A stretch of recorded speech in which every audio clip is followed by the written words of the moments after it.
Growing up, parents got me a guitar. Said you could do anything, kid, you could go far. You could be the president, fireman, race cars. The sky's the limit, kid, so shoot for the stars. So I strummed that guitar every day. Found a passion for music, never went away. I joined a couple bands and played a few shows. Tried to impress the girl in the front row. But soon enough, everything starts to change. As you grow up, nobody treats you the same. They try to take your future and make it real safe. You could be a doctor, accountant, or something sane.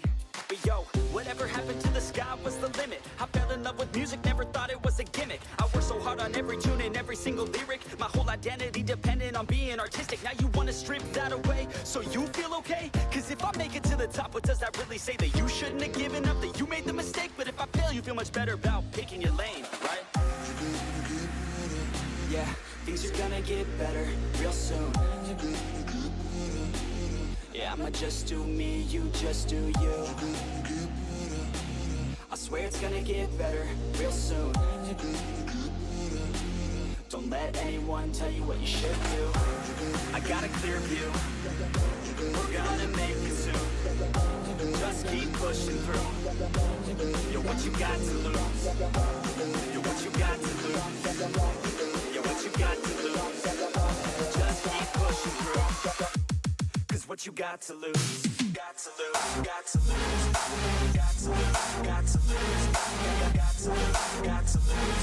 Got to lose. Got to lose. Got to lose. Got to lose. Got to lose. Got to lose.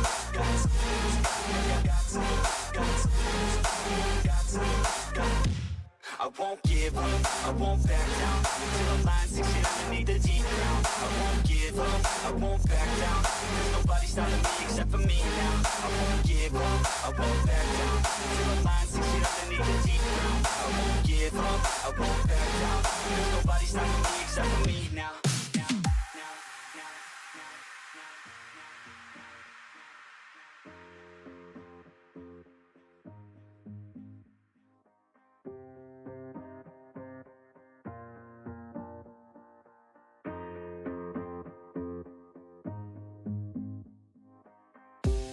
Let's be honest, life's a competition. So if I'm going to play, then I'm gonna play to win it. I refuse to sit and rot at a desk all day unless I have a passion I'm working towards, okay? I'd rather be dead on the outside than inside. A bullet to the head than 25 to life in a cubicle alone, just trying to get by, building someone instead of building mine. If you're hearing me, this is meant to inspire. If you have a dream or if you have desires, a girl in your life. How y'all doing tonight? Everybody going good? All right, so here's the deal. We were supposed to start doing some Muslim apologetic stuff today, but I didn't set anything up because I was busy doing stuff all day today. I got up, I slept late. I got up at 11, and I didn't stop until about 27 minutes ago.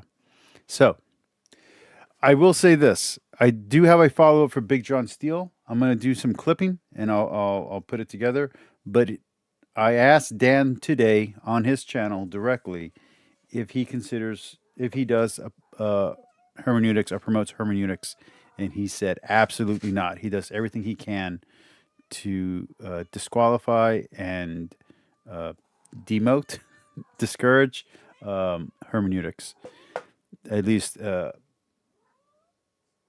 Protestant and apologetic hermeneutics. That being said, I will put that together at some point, and we will have a response to Big John Steele, who really shouldn't be doing apologetics because he doesn't know anything and he's too argumentative. Okay, we are going to be doing some videos today. We're going to be skipping around. You know how it goes. We watch the first 5 minutes, and then we jump every 5 minutes after that. Thomas, I love you, and I want you to keep watching this channel, but I don't know if I should let you know. Nefex is on YouTube. You might be able to find them without watching the show. What? I'm busy. All right, here we go. Let's do this.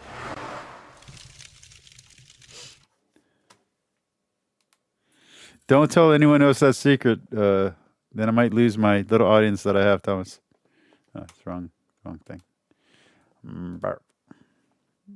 Yeah.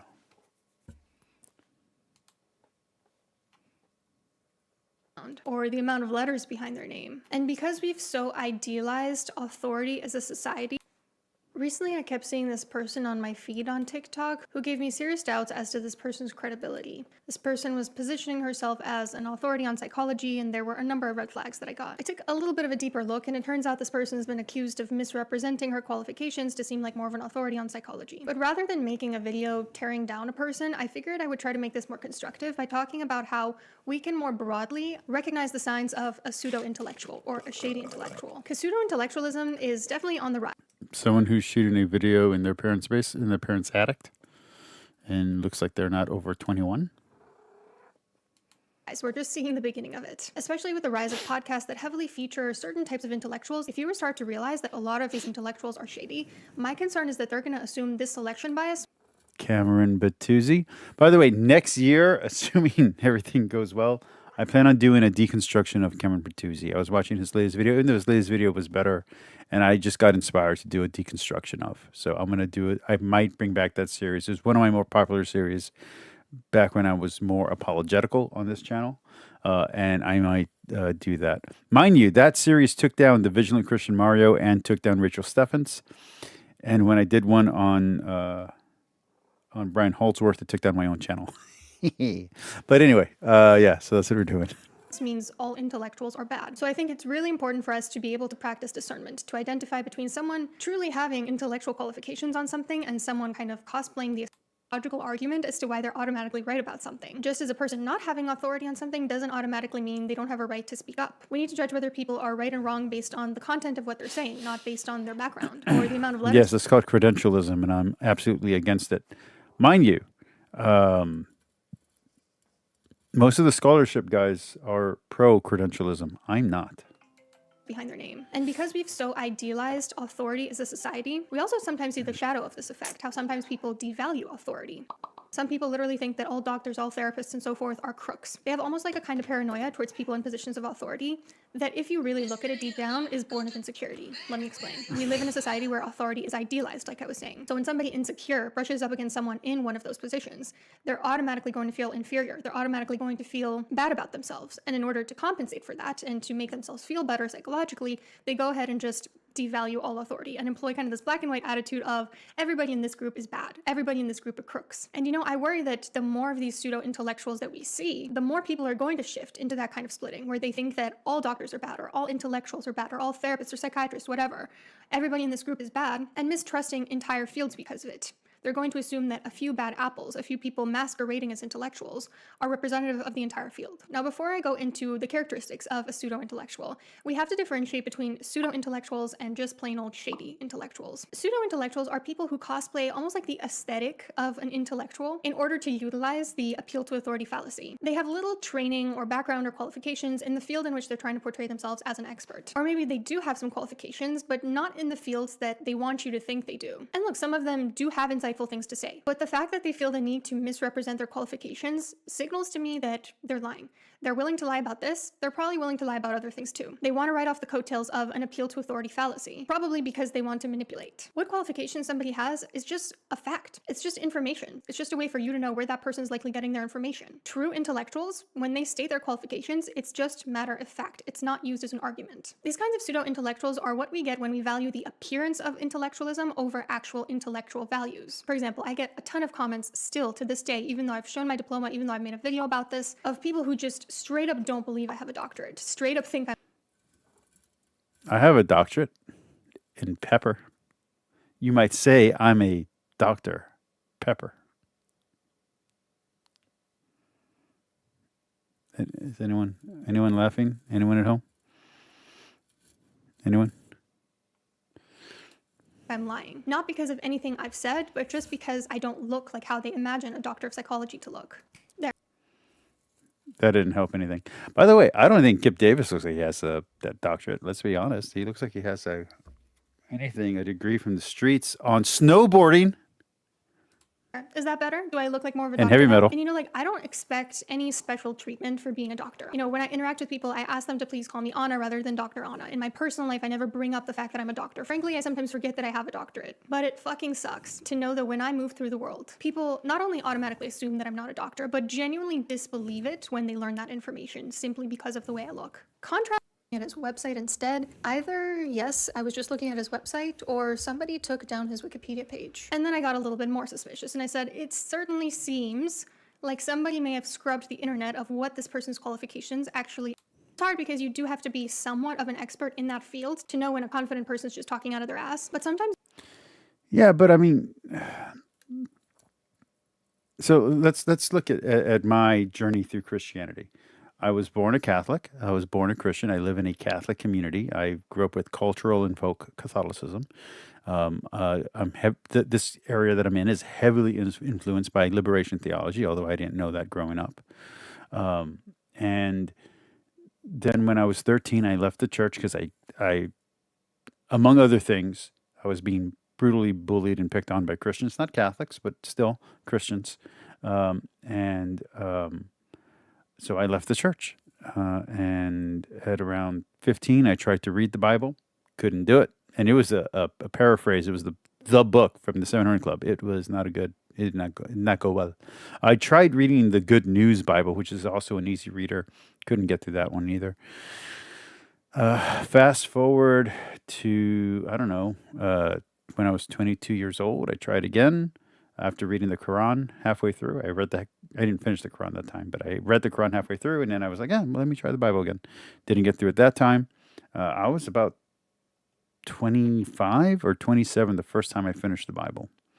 And then I read the Bible 5 times before I started doing this show. And my very first video about religion, I listed all my beliefs in case they changed. And almost everything changed. The only thing I still agree on is that God exists and God is a Trinity. Pretty much everything else, all my rest of my religious and theological beliefs have changed, especially after reading the Church Fathers. Mind you, I had read the Bible 5 times, front to back. I had read the Bible. I had studied the Bible. I had done the thing. I'd even read through one Bible commentary already, one study Bible, I should say, already. And still, my beliefs now are completely different. I've read almost all the same stuff that all the scholars have read, almost. That's publicly available. I want to be very clear. I'm not talking about academic books. I'm talking about the publicly available books, the stuff that's out there that anybody can get off Amazon. I've read all that stuff. And I'm still reading it. Like, it's so much. It's so immense. Like, the amount of stuff.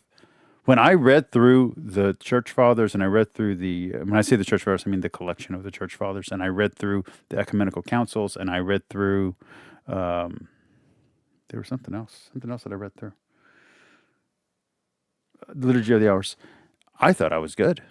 I've read the Catechism. I've read, Vatican II. I thought, I'm ready. And then I started doing apologetics on here. This is before I was Anti-Apologetics. And I started coming up against Muslims who knew more about Catholic history than I could have ever imagined existed. And so I started reading all the old ecumenical councils, and I started reading all the hadiths. And so I went through the hadiths, and I went through the tafsirs, and I went to the old ecumenical councils. And I was like, okay, I read through the 7 ecumenical councils, well, everything but the last one. I read through the ecumenical councils. I got a good idea. And then I started debunking people's videos, and I started hearing questions in there that I didn't know. So I would go and do research based on their thing. Then I started doing debates, and I would get a debate. And even if I won, I would be like, hey, I didn't know that thing. Let me go look it up. And then I'd go deeper and deeper and deeper and deeper. Well, now it's 7 years later, 11 years since I started YouTube, but 7 years since I started doing religion on YouTube. And even though I've read an immense amount of literature, there's so much that I don't know. Whether it's studying different versions of the Bible, whether it's all of this stuff, whether it's the Church Fathers. Right now I'm in Jerome. I'm still in Jerome. Whether it's reading through Jordan Peterson's stuff or through the apologetical stuff that you can get from Catholic Answers or some of the other apologists. I got some Kevin Ortland stuff now.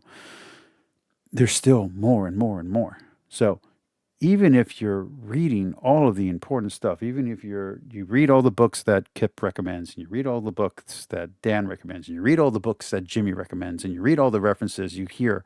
So the way that I was doing it before I started reading the Church Fathers straight through, I would see someone reference something on, let's say, Jimmy Akin would reference a church father. I would go buy that church father's book. That's how I would do it before. Now I just buy the collection. I have to get some stuff on Pelagius, and I have to get some stuff on one of the popes. But I'm like, my collection is pretty much full. So like, yeah, the more you learn, the more you know you don't know. And when you start declaring that you know stuff, that's a pretty good idea that you don't actually know what you're talking about. Like I said, look at Big John Steele. Big John Steele doesn't know anything about Christianity or Catholicism or religion or theology or scholarship. He knows nothing. He's just repeating talking points that he's memorized. So if he has a degree, that degree needs to be taken away from him because he doesn't know what he's talking about. Give the degree to me because I need it, because I need some credentials.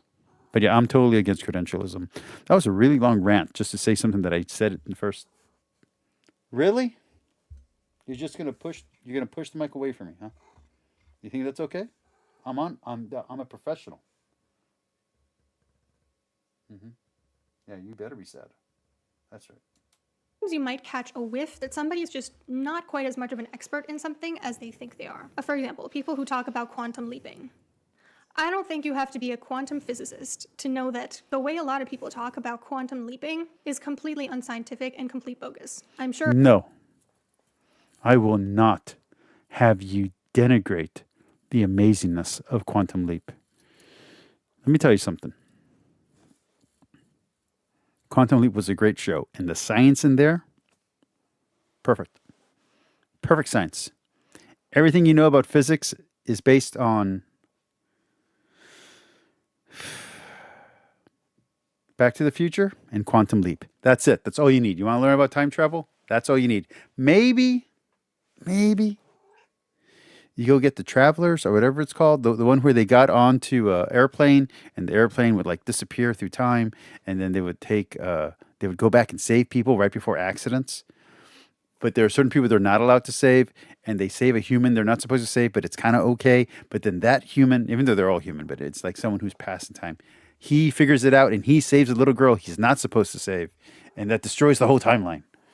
It was great. I don't remember what that show was, what that movie was, but it was an interesting movie, and it was super depressing. And watching it as a kid blew my mind. It made me depressed for like a month, but it was great. Actual quantum mechanics would like to quantum leap out of the dimension in which people make statements like this. Or just the other day, No, Quantum Leap is not about dimension hopping. It's about time travel. It's going back in time to put the wrong things right until eventually I could make the long leap, until eventually you can make the long leap home. That is Quantum Leap. She calls herself a doctor.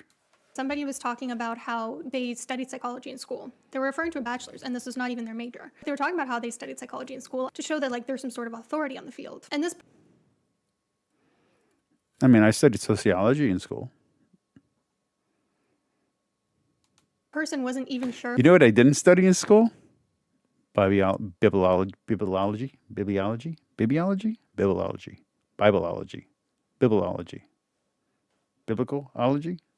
ology of the biblical. Yeah, I didn't study Hebrew either. I didn't study Greek. I did kind of study Greek because I did a little bit of that in philosophy. And also, why are you shitting on bachelors if you just said you were against credentialism? Because I got news for you. Just because someone has a bachelor's degree doesn't mean they don't know what they're doing. In fact, if you go to a hospital, most nurses know more about the patients and how to take care of the patient than the doctor. Some of those nurses, by the way, don't have full medical degrees. They don't have full nursing degrees. They actually have certificates. And a lot of them are better at their job than the doctors that are supposed to be taking care of you. So, what Pavlovian classical conditioning was called. something that you literally learn within like the first 5 minutes of Psych 101. Pseudo-intellectuals also speak in absolutes rather than nuance. I love the Albert Einstein quote, "The more I learn, the more I realize how much I don't know." I think it's true. I think that... Don't quote me. Don't quote me and try to give it credit to Albert Einstein. I said that. You want to know how you know that? Rewind this exact video 10 minutes. You'll hear me say it. Albert Einstein. Posh. The more Amateur. a person learns about a field or just the world in general, the more they realize that it's important to be humble. Even when I first started this channel, when I was still in grad school. Listen, Big John Steele has way more viewers than I do and way more... Let me see. Does he have more views than you? I think he does. Well, you're a pretty girl, so you might still have like a lot of views, but hold on. I mean, shit, you're beating the shit out of me. But no, he has more subscribers than you, okay? And he don't have a degree. He don't know shit. And he's doing well. I'm just saying, get off your high horse and go watch Big John Steele. Maybe you guys will get married. And then I can be even more jealous. Well, I spoke in a lot more absolutes and extreme language than I do now. And that's because over the course of experience and gaining wisdom, you realize things are not that... That has nothing to do with your degree. It has to do with age. You would know that if you had a degree in psychology. black and white. So when someone has a very extreme... If you had a degree in wisdom, like philosophy.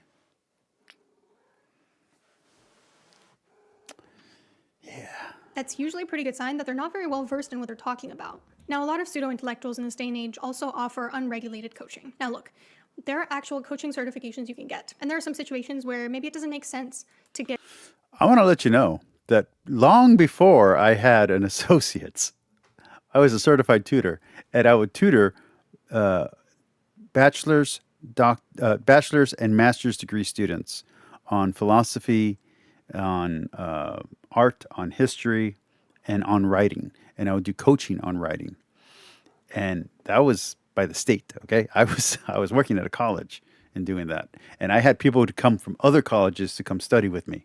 So take that, lady. I'm that good. Credentialism. Credentialist. Down with the credentialist. Up with the proletariat. Up with the bourgeoisie. We shall take over the world. Get certified for coaching. Like if you're an experienced author coaching a younger author, you don't need a certification for that. But if somebody made absolutely no attempt... I'm CLA certified, lady. CLA certified, okay? Don't you be denigrating my credentials. Bosh. Hark. to get certified in this field, and or the area in which they're trying to seem like an authority to coach people on is actually a Luke, I am your authority. regulated field that they're not participating in. They're probably a scammer. Like why would somebody take a 2-week nutrition course instead of becoming a registered dietitian? Because it's smarter and easier. Excuse me. I was a personal trainer, and I took the freaking course to be a personal trainer. And then right before I was going to take the test, I found out that in the state of Texas, you didn't need to be licensed to be a personal trainer. And I'm like, I'm a sucker. I just spent a lot of money for no reason. And I didn't take the final exam. Bam. Word up. Why would somebody become a That's not a marriage joke, by the way. That's a real thing. coach instead of going to school to be an MFT? Because it's simpler and easier and faster and makes money. You're a sucker if you're going to get a degree on something you can do for free and make more money than by doing it for free. Don't be a sucker. That would be rule number 1. Now I'm actually offended. You have to ask yourself why this person cut corners. Most times it comes down to money. It comes down to the fact that they don't actually care about this field. They're not trying to invest in it. They're not actually trying to learn about it. They just want a quick buck. That would be something that's like, whoa, the entire field of medicine disagrees with you on this, so you're going to need to explain what you mean by that. Or this magical cure that they're trying to sell you is completely inaccessible to the people I have some snake oil that is amazing. Let me tell you. who need it most. They're charging people thousands of dollars for a magical cure. Pretty clear they're just trying to line their own pocket, right? I'm 44 years old, and I look young as heck. You know how that's done? Snake oil. I can get a bottle of snake oil for you. It's invisible and intangible snake oil. So mind you, it will be sent to you, but you'll never physically receive it, okay? Just donate $2.99 to my Super Chat, and you will get an invisible, intangible, untangible bottle of snake oil. This snake oil cannot be seen, cannot be smelled, cannot be touched. It will arrive in your house within 5 days. You simply go to the mailbox, open the mailbox. You won't see or feel anything. Don't worry. You put your hand into the mailbox. You grab the invisible bottle. Don't squeeze it too tight. You don't want it to all pop out, okay? You grab the invisible bottle. You take it inside. You open it up like this. Put a little... Oh, I just lost the cap. It's invisible and intangible. I don't know where the cap went. So now it's going to be open. This snake oil is going to spoil, but it's okay. I can order another bottle for another $2.99. So anyway, you put a little here, and you put the bottle down somewhere that you know you're going to find it again. Put it like this. A little tap here, a little tap there. Magical snake oil. Intangible. Magical snake oil. Keeps you looking young. You're welcome. $2.99 right now. And also I find that shady intellectuals often try to pander to a specific audience or ideology. They've realized... Anti-theist? No. Anti-theist wouldn't buy the magical snake oil. I'm an idiot. Progressive Christians. Progressive Christians, let me tell you about magical snake oil. It's intangible. And on top of that, it's only $2.99 per bottle. Intangible. No scent. Unsmellable. It's incorporeal. And it's ephemeral. And it'll keep you looking young. What their specific audience likes to hear, and they distort their research Ships within into 5 supporting days. a conclusion that their audience will like. Shady intellectuals also love to hide behind the mask of neutrality or objectivity while espousing Mask of neutrality and objectivity. I don't know how to be neutral about magical snake oil. It's just so amazing. This lady's just wrong. opinions that consistently reveal their ideology. Look, I'm not saying that you have to be a moderate in order to be an intellectual, not at all. But please don't try to frame yourself as some beacon of objectivity and neutrality when you experience the same exact biases and prejudices as everyone. Like, I'm sorry, but You have not been on my channel. You got to come to my channel. I annoy people with how unbiased I am. you're not actually moderate when a majority of your viewpoints align with one side of the political spectrum, and your criticism of ideologues only extends to the ideologues who disagree with you. When someone is doing that, when an intellectual tries to frame themselves as Everybody disagrees with the person who disagrees with them. That was a stupid statement, my friend. neutral, but really they're pandering to a specific audience, that's shady to me. I'm sure I'm missing something, some sort of characteristic of Yeah, it's like if you're young and beautiful and female, you might have more views than if you're older gentleman, you know, and ugly. You're not going to get as many views. And then if you got credentials, people will think you're correct even if you're not. So some people might even do scamming or frauding and put doctor in front of their name, even though they don't actually have a doctorate, or they have a doctorate in something unrelated, an unrelated field, or a doctorate that doesn't actually mean what it is, what they're talking about. Anyway, yeah, no. pseudo-intellectuals or shady intellectuals. If you think I did miss any, pop them down below. The point I really want to drive home is this. Someone being What bothers me is that she looks like one of my cousins, but I know she can't be one of my cousins, and my cousin's like 10 years older than her. authority in a specific field does not automatically make them right. Which you were just saying the opposite this entire time. Minute 24. Oh, that lady made me angry. Okay, let's go. I am too old for this. No music. No music. We don't do music on this channel. Are one of my favorite teas, and you can will be in the plaque to this video. And I don't particularly want that, so I'm going to just say OF for the purposes of this video, as well as other fun phrases that I have come across. Anyway, my dislike for this platform has been very obvious since day one, and I've made a lot of content talking about how bad I think it is for society. But over the last number of months, some of the things that have pulled out of that hellscape, not to be confused with our hellscape, have disgusted even me. And honestly, that's really saying something, because I feel like I've seen everything. But the most exciting one I did was a dad and son. I slept with the son first. Most of you have probably come into contact recently with the news surrounding two OF creators. Models? I'm gonna call them models. Called Lily Phillips and Bonnie Blue. Both have been popping off for different reasons, but the central theme between them, if we can connect them I've never heard of Bonnie Blue. I'll be honest with you. here, is that they've both gone beyond standard... By the way, that isn't as simple as this, because she's kind of lying. Because she also, Lily Phillips, before she became Lily Phillips, before she became famous, she was popping up in people's feeds on their algorithm, not just in YouTube, but also on Instagram and on not Facebook. What's the other one? On X. So like she was being promoted by the algorithm. So she definitely paid money, or whoever her sponsor is or manager is paid money to get her promoted. So like it's not as if it's a natural promotion. First she flooded everything with basically advertisements of her material, and then she got famous. So she's smart. She's at least good at marketing, or her manager or whoever is good at marketing. So let's at least be fair there. Adult entertainment and entered the realm instead of insane, and some might even say immoral stunts, designed to get them more and more publicity in the fight for more audience share on OF as it gets more saturated.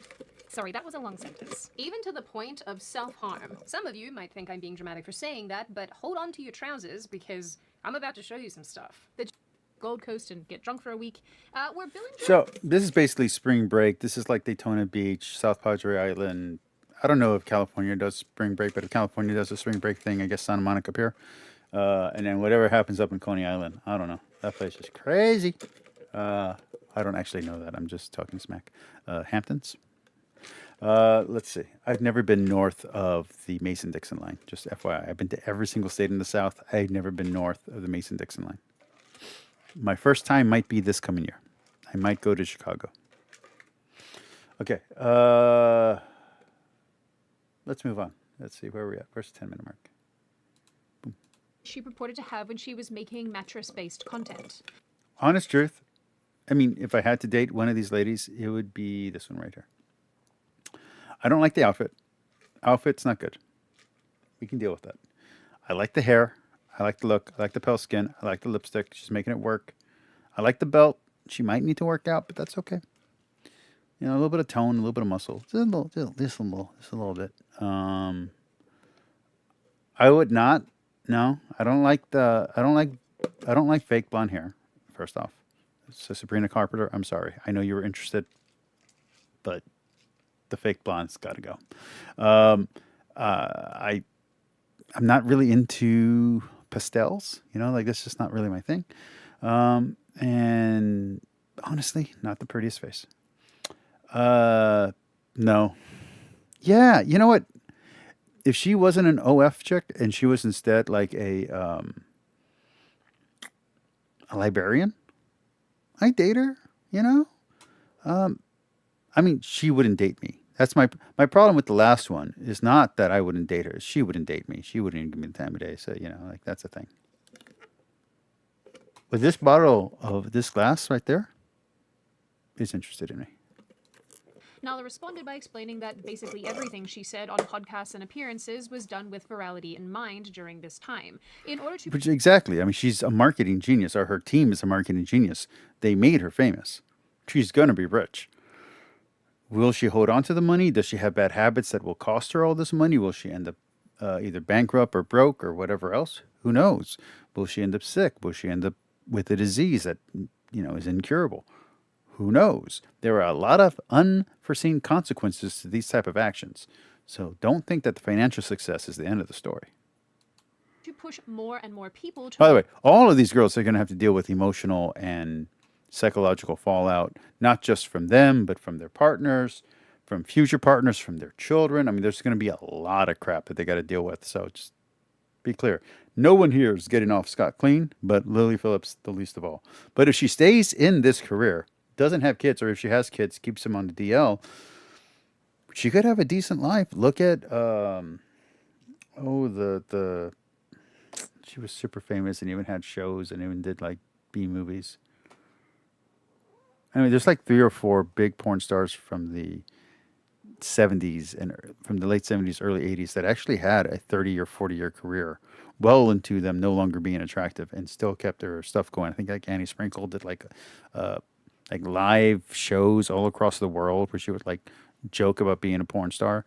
So I mean, don't think that there isn't a career here. It's just really hard to maintain. Look at Sasha Grey. Sasha Grey is now a DJ and a gamer. Like she streams and she DJs. And if you ask her about the sex stuff, she will immediately cut you off. She only allows a little bit of it and only with other fellow streamers. So yeah, just FYI, you can have a career, but it's not easy. And if you have a glut of people entering the business, 90% of them are going to fail. It's just how it works. cream rises to the top. These careers are very hard. They're they're they're not easy to do. It's very hard to be the famous one. So yeah, there's only one number one. Not everybody can be number one. Towards her content. I am so happy we get to finally address this. So, as a viral creator on, like when I was on about 8-9 months ago, I went on so many podcasts because I knew the only way to grow my own was to be viral, and it's such an oversaturated platform right now, and I've been on it for like 5.5 years. See what I mean? Everything I've said on podcasts is complete clickbait. I did it to go viral to then make money, and so many people believed it, and it worked. So that's what's so. That's exactly what I was saying. And she went 5 years with not being famous. So she got a managerial team. She made enough money, or she sacrificed enough money to go famous. So she's not going to let it go now. Like crazy about the internet, and if you've heard it before, it's very true. The internet is not real. So like everything I've said, like, oh my god, I love cheating. Like, dude, I was so freaking dead single at the time. Like, who would I have cheated on, bro? I said whatever. Now, here's an interesting thing. I know that people have seen the videos. But there might not have been as many guys as she says. And some of the scenes might not be real. I know that seems weird to y'all, but if you know anything about the industry, there are plenty of scenes that you think of as hardcore that never happened. They use camera shots, angles, fake stuff to make it look like something happened. Like there's ways around it.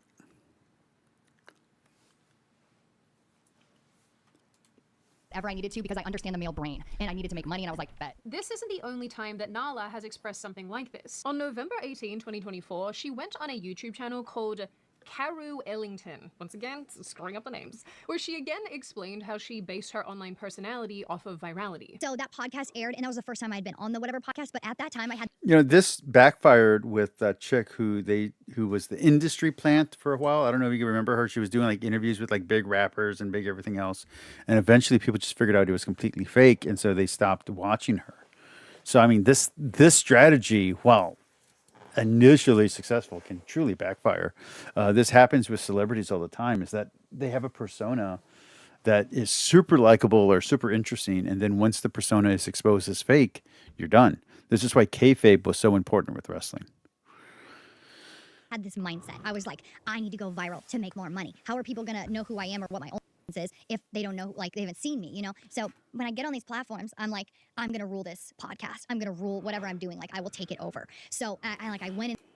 Discuss the hard numbers of this in other videos, which I will link in the description box, but for the sake of brevity and just summarizing, the platform itself was started in 2016 and since then has become a multi-billion-dollar enterprise. I know, right? Shocking. As I've said in my previous... one of the worst things is that they're trying to ban the Orange Channel, I guess is the right way to put it now, because I don't want to get demonetized. I don't think that's the right approach. I don't think banning these things gets rid of these things. Even Augustine in the City of God says this stuff needs to be allowed. You need to have space for this. The Bible allows for prostitutes to exist. Okay, so I don't know. I don't know why so many Christians live in this false reality where they think, oh, well, we can just create Christendom and we can create a Christian nation. Even Christendom was full of prostitution and erotica, to say it the safe way. So I mean, this is such a false lie. You're just lying to yourselves about the reality of life. That doesn't mean that it should be promoted. That doesn't mean that it shouldn't be regulated. It definitely should be regulated. That doesn't mean that there are limits. But you have to be within the realm of free speech, and you have to be free and equal across the board, even if you don't like it. You have to allow for the things that you dislike, as long as it's not breaking any laws. And the laws need to be negotiated in a way to where they protect people who don't want to submit to your morality. There are hard laws and hard limits, but everything within the realm of legality needs to be allowed, even the stuff you don't like or find distasteful. Only the stuff that crosses into immorality, or immorality is the wrong word here, that it crosses into criminality should be heavily fought against. Because if you're fighting against everything, it'll be like the drug war, where suddenly everybody's doing drugs. You can't do that. You're actually promoting the exact vice you're trying to fight when you do that. content before, it is outfitted. And if with you need more information on that, go to Basecamp. Basecamp has several videos outlining exactly the effect of over-stringent regulation has on the human mind. And this is well-known psychology and sociology. Just to quote the chick who was shitting on people who do exactly what I'm about to do. When I was in college, I took a psychology and a sociology course. I actually took this psychology course in high school. But we read these studies, and every time that you increase the law to there's a certain point that a law is effective. Once you start making the law absolute, it actually starts having the exact opposite effect and actually increases the exact crime that it's trying to prevent. So there's a level of stringentness that actually is self-defeating and counterproductive. recruiters, covert sales tactics that often come in the form of women advertising how much money they've made on the platform, and its pool of creators is only growing year on year. The sad reality, though, is that these make this video. I don't like it. There are just some things that should never go near some holes. Huh. And it's not like this is even a new phenomenon. Two women I was about to we've all say. definitely heard about for their exploits are I was going to say Asmarath, but no, it's Amarath. Amaranth and Belle Delphine. Belle Delphine, who, back when she was a 4chan style chick, I thought she was awesome. In fact, I thought she would never actually do the porn. I thought she was just going to keep teasing people about it and never actually do it. When she actually started doing it, I was very shocked that she actually went for that, because I thought the money was in her teasing that it would happen and never delivering, you know? Two pillow pounders, so to speak, who have had their own massive amounts of publicity for some of their antics. But she's also weird and strange and very, even if it's a character, she's very weird and very strange, and so she appeals to a specific crowd also. So she has a tight audience that isn't going to leave her. Do you guys remember when Belle Delphine reportedly sold her bathwater and made a boatload of cash? Stop being led by your man pickle. But in this quest to stand out against the likes of behemoth accounts like the aforementioned, we've ended up with the likes of Bonnie Blue and Lily Phillips, among others. To the Schoolies of Australia, I have one question for you. Tonight at Fabric Nightclub here in Surfers Paradise at 10 p.m. Congratulations on finally finishing high school. I can't wait to see you. And if you're doubting Now that's predatory and gross, by the way. That's creepy. how successful these initiatives are, let me point you in the direction of an OF creator who makes spicy content with his dad. I haven't called on Scotty in a while to beam me up, but I suppose that now is as good a time as any. Scotty, please! At the time of this article, which was published 2 years ago, Jake Herbert reported that during his 2 years on the platform, he made between $10,000 and $12,000 a month. With the inclusion of his father, this skyrocketed to more than $38,000. Obviously, this isn't on the level of what some other people are doing, but it's still very creepy and weird, and obviously, for some reason, very lucrative. Is it too late for another flood? Is that out of the question? Okay, that one was real. Now, what probably doesn't get stated enough is that there really is... I think mother-daughter stuff's also really popular too, and other stuff. Some of that though comes from fandom though, because fandom will also do the what they used to call it was supernatural, the Deancest or something like that. So I mean, yeah. So like it's part of it comes from female fandom, not even from just guys being pervy.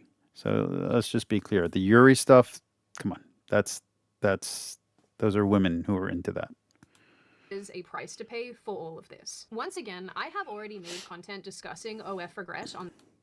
Phillips said in another interview that she kind of wishes that she didn't have a camera shoved in her face directly after she finished doing what she was doing with all those men, because she was obviously very raw and she said more or less what she was really thinking. But I think it's actually a good thing, because I think it demonstrates that this is not a happy person, and this event, it was not a good thing. He would argue that these constants are related to each other, so they don't have to have the precise values they do now, as long as their ratios are correct. So the 6 dimensionless constants that he outlines, including the cosmological constant. And if those are off by just a little bit, things don't work. But there's lots of solutions within that. So I think more of God is an artist. And of course, an artist can paint a lot of things that are really not very interesting, and then occasionally a masterpiece, but not usually just one masterpiece. So God has the opportunity to decide which of the masterpieces are going to be considered worth doing because they're interesting, and you live in one of those. I'm not saying it's the only one that could have been. It's just the one that we have. And it fits the description of what would need to be a very precise thought process to end up with something that would be more than just sterile particles. Well, you keep using the word interesting, and it really makes me think of. I mean, the thing that sticks out about this whole thing is how unlikely it is that life would exist, and so it almost makes me think of even in America, if there's an underdog sports team that wins, that is so incredibly unlikely that they would win. It sticks out to humans like as something that's remarkable, and you keep talking about interesting and beautiful. Is that kind of really what you're getting at? Is that God made it interesting and that sticks out to us because of how unlikely it is? Because it's unlikely and because it has complexity. I guess that's what I'm saying interesting. I don't think small particles flying apart forever is very interesting. I think something where you have a coalescence of stars and planets and chemistry that gives rise to amazing constructs, that's really interesting. And especially if it gives rise to something that allows through an evolutionary process the development of creatures with big, complicated brains that can have a conversation like this and can even feel some draw upon them somehow to reach back out to God, who we're not sure is there, but certainly feels like we're called to. That's interesting. Yeah. But to be clear, I mean, do you think that it would have been impossible for God to create that universe, that interesting universe in which atoms and nebulas and planets and humans ultimately form? It would have been impossible for him to do that with gravity being stronger. I think it would not have been impossible. I don't think God chose to spend the Once again, I don't like the fine-tuning argument. energy of creation on something boring, at least just judging by what's around us. So I mean, I like the divine watchmaker idea. I think that's beautiful, but I don't like the argument for fine tuning. A beautiful story or a beautiful idea is different than an argument for perfection. I think this is the best of all possible worlds. That's fine, but arguing that it's perfect, I think, is an incorrect argument. We have shade, we have shadow, we have evil. So not perfect. Perfect is heaven. Perfect is God. This is the absence, not the absence of perfection, but this is the progression to perfection. We're trying to get perfection and not end up in oblivion, not end up in chaos. In to nothingness. create the same universe. So not a boring universe. It's still an interesting universe. Everything is the same. We're still acting as we're acting now. It's just that gravity is stronger. I think Oh, he had an argument that he liked, that he talked about, which is quantum infinity or quantum infinitude or quantum immortality, which I don't agree with, because if that was to work, you would have to have at least one person that is super old in every timeline. So you'd have to have in every version of reality at least one person that's 100 years old or 1,000 years old, but more than 100. You need 1,000 years old, 3,000 years old. However long we know time exists, we have to have at least one person that is that age for quantum immortality to be true. And then you have things like dementia and stuff like that. That would be like, well, how do you explain that? How do you explain digression? So I don't think quantum immortality is a thing. I don't think that works. if that had happened, we would have had a big crunch before there was time. Not that formulation and for argument. the anyway. complexity of chemistry to form in the heart of those stars, and it would have been not very. So it would have been impossible for God to create that universe and there not be a big crunch. I think if the only thing that was altered was gravity, everything else kept the same, the theoreticians would say, yeah, we had a collapse of the universe before now. We would not have made it to 13.8 billion years. So that means then that provided God wants to create this interesting universe as it is today, God is constrained in doing so He chooses. by the conditions of gravity. Yeah, but so once he's made that choice that he wants this universe, He wants an interesting. he can't make that interesting universe but by this very specific value of the constant of gravity. And so that acts as a constraint on God's creative power, because God wants to create this beautiful thing. It's kind of like saying, you know, if God wanted to create the Mona Lisa without using like a paintbrush, like traditionally, I think theists would want to say, well, he could do that. He could just pop it into existence. There are ways of God to sort of get around our physical constraints. And if I said, well, no, I think that God chose to use a paintbrush because otherwise the Mona Lisa couldn't have been created and that would have been uninteresting. But the question I'm asking is, could he have made the Mona Lisa without the paintbrush? Could he have created the world as interesting as it is today with a stronger force of gravity? You know what I mean? Like, I understand what you're saying, that he wouldn't choose to have a The problem with these kind of arguments is that he did what he did. Whatever happened, if he was behind it, he chose to do it. That's just the end and be all of everything. If it happened and he did it, that's how it was done. That's the problem with these kind of questions. a gravity that has a universe that has a big crunch, because it wouldn't lead to life. That would be so uninteresting. But what I'm saying is, why couldn't there be a stronger constant of gravity that in our current model would lead to a big crunch? But because God is God, he can create that universe nonetheless and avoid a big crunch somehow. Or is he constrained by the constant of gravity and what he can create? I think I see where you're going. I think God is a God of order. Well, there are other laws that he created, so all those other laws couldn't be contradicted either, so they build on each other. And that meant that in any universe, God would choose to have matter and energy follow orderly laws. We happen to have a set of those. They might have been otherwise. We haven't talked about whether you could come up with a completely different universe where gravity was an inverse cube instead of an inverse square. That sort of makes my head hurt. But within the nature of the laws that seem in this universe to govern matter and energy, if God is a God who's interested in something complex, and let's come back to my faith here, God is also a God of love. God wants to have creatures that God can have relationship with. And that is going to guide the decision-making then about what kind of universe will achieve that goal. I don't think it's constrained by the fact that God wants to love his creatures. That's who he is. And if that's the case, I don't know that it's constraining him in terms of physics to choose the right parameters to make that happen. It's a means to the end. The end is what mattered. But he couldn't have got that same outcome through different parameters. That's the constraint that I'm talking about. Unless you change the laws also, and I don't know how you would do that. I mean, he could if he wanted to, but he didn't want to, so he didn't do it because he had different laws. The laws build on each other. So if he would have set up different foundational laws, then something different could have come out. But this is the laws that he chose. If you're going to stick with the laws we've got and just change one constant, gravity, and expect that to end up with complexity, it won't work. Even for God. Even God couldn't make that happen. You know, this sort of feels like, well, God could decide 2 + 2 can be 5. And Right. So but that's what I'm asking is are these fundamental constants something like, laws of logic, like 2 and 2 is 5, in which case, like... He created the laws. That's what we're arguing. Because if I ask a believer in God, do you think that God is constrained by the laws of logic? Oftentimes they say, in a sense, yes, but that's not really a problem because these are just the laws of logic.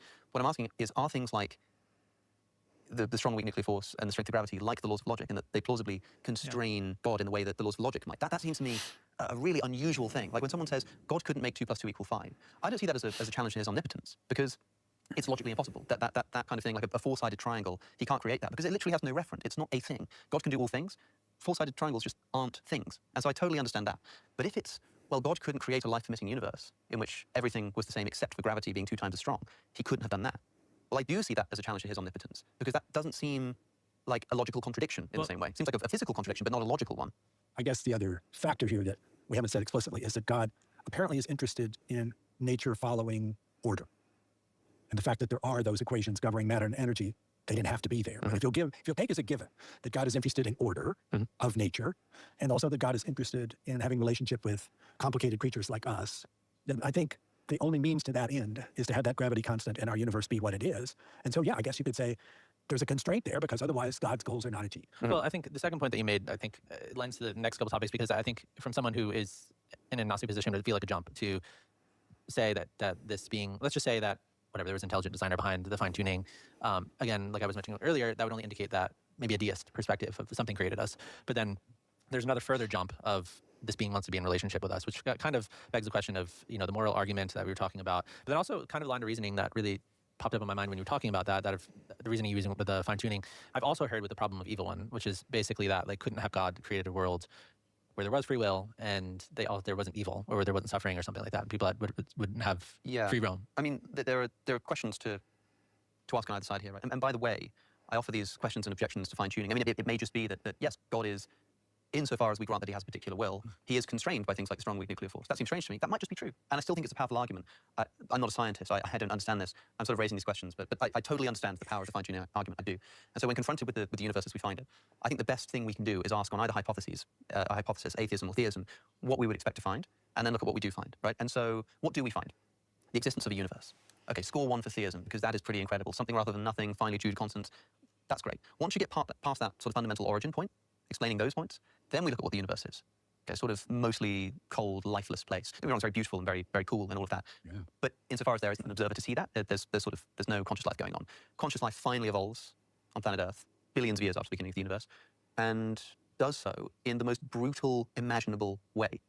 Natural selection as the process by which humans came to be on this planet, which I'm told is the ultimate end of this entire Vale of Tears, was for the sake of humanity. And the mechanism that is chosen to bring that about, or maybe it was necessary, again, a further constraint on God, but it seems plausible that this naive popping into existence Adam and Eve type thing could have been done, but it wasn't. What happened instead was a series of slow, brutal evolutions over billions of years in which 99% of the species, let alone the animals, who've ever lived on this planet have been wiped from existence, sometimes in the most painful imaginable circumstances. Survival of the fittest is the same thing as the death and destruction of the unfit. The problem of evil always comes up in a human context. And people can say, okay, well, maybe evil exists because of human free will, or maybe because it develops our soul, or because it allows us to achieve higher order goods, things So like you're saying it applies to bravery. animals as well. But animals have undergone much more suffering, at times in terms of the actual crude physical pain that they're feeling, in terms of Again, the suffering and evil are two different things. numbers as well. Even just today, the number of animals alive experiencing pain and suffering in the wild is unfathomably huge. And so I ask, okay, what would I expect to see if this was being sort of organized with the intention of bringing about human beings, with the intention to enter into a loving relationship with them? I don't think I'd expect to see anything like this circus of suffering. And yet, if I assume that it's all mindlessly evolving accidentally in some competition for survival, in some like unconscious competition for survival, not only do we explain what we see in the history of our planet and the world. But again, when going after Cliff, Alex made the mistake of trying to say that the Bible teaches that there isn't this kind of suffering, or there isn't this kind of to imply that the Bible would want there not to be that kind of suffering, I guess would be the way to put it. And that's not what the Bible says. The Bible says there is this kind of suffering and that it's not evil. So he has to first explain how it's evil, and then he has to explain how the Bible doesn't say that it's in there, because it does. And then he has to say, why would he expect the God of the Bible not to allow for suffering and evil if the Bible that you're basing your understanding of him on says that he allows for evil and allows for suffering? So I'm just saying there's a lot there that's wrong about this conversation. Here, because he's not constrained to the Bible, what he's saying sounds more reasonable because he's not saying based on what the Bible says, but he's still implying that what the Bible is teaching is not what it's teaching. It's actually teaching the opposite of what he's saying. Well, today, but we also come to expect it. And so I think that this is definitely score one for atheism. And I understand the problem of evil. I'm not the first person to bring this up, right? But I do think that the theodicies that are often put forward about why evil exists, such as free will, such as soul building, such as higher order goods, just simply do not apply to the suffering of non-human animals. That seems to me. Animals have free will. Animals have a soul. I believe that. Hey, Ad Astra. Utterly inexplicable. Even the very existence. You're coming into a night where I don't have a large audience, so you're welcome to ask questions and everything else, and I can give some time for that. Of animals at all seems superfluous and unnecessary if God creates the world with the intention to bring about human beings. Or maybe he creates animals because they're beautiful and they're great and they bring us joy. But at what cost? Like, if I gave you the opportunity to become a wild animal, a random wild animal right now, I could press a button and you're about to become a random wild animal somewhere in the world. And you think about the life that you're about to live, the death that you're probably about to experience, the fear that you're going to live until that happens. I think you kill yourself before I press the button. I'd actually choose to be a wolf, to be honest with you. Possibly a coyote. I'm just saying. I wouldn't mind. I'm already an animal, so just be a different type of animal. And I think that says everything you need to know about the state of suffering. How do you work through this question? I mean, I'm sure it's come up for you. Oh, it has. And it's a hard problem, I will grant you that. I do think your description, with the use of the word brutal throughout, is maybe a little extreme. That in fact, over all of these hundreds of millions of years of living things, there is incredible beauty in this tapestry of the things that have come to pass. And some joy has been experienced by those animals as well. I recognize most animals are not in a position really to be aware of their own mortality. So the idea that our idea of fear of death, which we carry around every hour, would be also felt in a broad way. I'm not sure that's true, but that's not sufficient. I can only understand this in the sense that, again, I see God as a God of order, having put in place natural laws that are going to govern the behavior of matter and energy. The idea that a creative process that involved a lot of supernatural interpositions in that effort was not the path that fit together with this rigorous, sort of scientifically well-designed plan, whereas evolution is this incredibly elegant way to achieve those goals. Yes, with a lot of pain and suffering, to be sure, although I don't think we have a full grasp of exactly what that experience might have been like hundreds of millions of years ago by all of those species. As long as you're going to say that life doesn't go on forever, all of those had to be ultimately dead anyway, so it's not as if it was only evolution that caused them to die. Many of them died a natural death. It's a hard problem, I grant you that. The data says that's what happened. So perhaps you will accuse... I agree with him when the data says that's what happened. That's fine. But I don't like it when people say an unnatural death. Every death is natural. Every death is natural. I don't like this unnatural death stuff. That's just a stupid statement. Oh, they died before their time. You die when you die. And any death that happens is a natural death. Use me as a believer and then try Stop to using insurance terms. Those terms are there so that you don't get coverage. They're not actual philosophical terms for how you live your life and how people treat things that happen. rationalize that with the idea of why would God Death let is that always a happen. And I do keep tragedy coming for back to those who the witness idea that it. this feels like a reflection of God's interest in being a God of order, or wants And those who revel in it usually have psychological issues. So just stop speaking in absolutes in this way, and stop using language that was invented to protect insurance companies those from laws having to established. pay out liability They're going to be followed. And at the very moment, at the Big claims. Bang, the plan that would lead to us was in place. And it didn't have to be tweaked along the way the intelligent design people would say, in order to turn out right. It was perfect from the beginning with that outcome assured. And it wasn't blind, and it wasn't mindless. It was all kind of baked into the plan from the beginning. It may look I don't think evolution is elegant at all. I think evolution is true. I believe it's real, but I don't think it's elegant at all. It's trial and error and a lot of chance and randomness. So I don't think because you have to have because there's adaptation and mutation, but there's also random mutation, and there's unharmful mutation, and then there's random mutation that's actually beneficial. So you have beneficial random mutation that will then be selected for. And you have some species that are just stupid, like the dodo, that won't select for the winning species. So those species will die out. So it's not like evolution is some kind of hard rule that animals follow instinctively. Animals will follow the evolutionary path that they're on to their own extinction and their own end. So I don't think evolution is elegant. I think it's brutal, but I also think that it leads to beauty and, with a little bit of guidance, it turns into interesting things. And if you don't understand that, understand humans have been manipulating evolution for a very long time. First with agriculture, and then with knowledge, with plants, and now with even animals and fish. So we are messing with the evolutionary results of animals already. We're just not doing it. We're just not officially in the open doing it to humans yet. But who knows? random to us. I don't think it's random to God.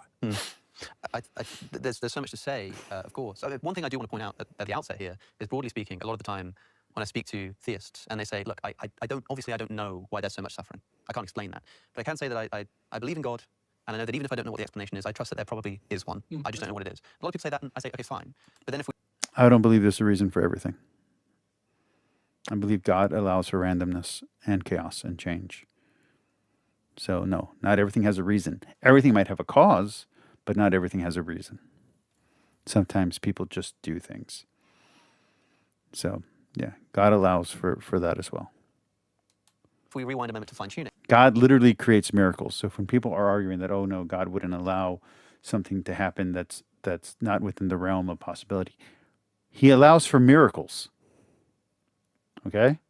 So stop making these fallacious arguments that you're just trying to make so you can win in an argument with an opponent. And I say, look, this is a strange mystery. In the same way that for a Christian, suffering is a great mystery, but I'm sure there's an explanation even if I don't know what it is.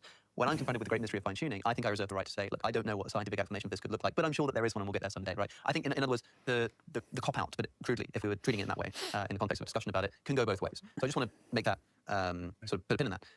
On the point of suffering, again, we run into this problem that, okay, broadly, maybe God has to bring about the world in a particular way. Maybe there has to be a kind of order. Maybe there has to be a kind of ecosystem. But it seems trivially true to me that an omnipotent deity could have organized the world so that there was not this kind of suffering. For example, we have animals who are obligate herbivores, right? They exist. We know that they can exist. We know that they do exist. My answer is that he didn't want to. So he might have set up an original whatever Genesis is describing, an original paradise. But once the fall happens, everything's on the board. So this is a bad argument because that's not the history that we actually have. He could have made all animals herbivores. That doesn't seem to, like, maybe that would sort of affect the ecosystem in a... Like, it's arguing like, oh, man, if sharks were vegetarians. Yeah, be nice. Interesting. Not the way things turned out. Not the way things actually are. You're arguing from absurdity. In a pretty dramatic way, but from the very beginning, you had these self-replicating beings and then life who were still sort of competing with each other for habitat and still some You had cells competing with other cells for life and for energy. maybe killing each other, not for food, but for other reasons, but just were herbivores. You've eliminated an unfathomable amount of suffering. And when we say, like, okay, maybe I was being too dramatic when describing the brutality of life on Earth, like, Well, I believe in evolution. Evolution is scientifically provable. It's testable. It's repeatable. It's examinable. You can do evolutionary tweaks to and test and experiments on flowers, on fish, on animals, anything with a short enough lifespan that we can see multiple generations of. So, I mean, evolution is real. That's not a question. So, whether or not it fits in or complements creationism doesn't really matter. It's an absolute fact. What you have to do is figure out what that means for your understanding of the Genesis story and what that means for your understanding of what God is trying to do with us.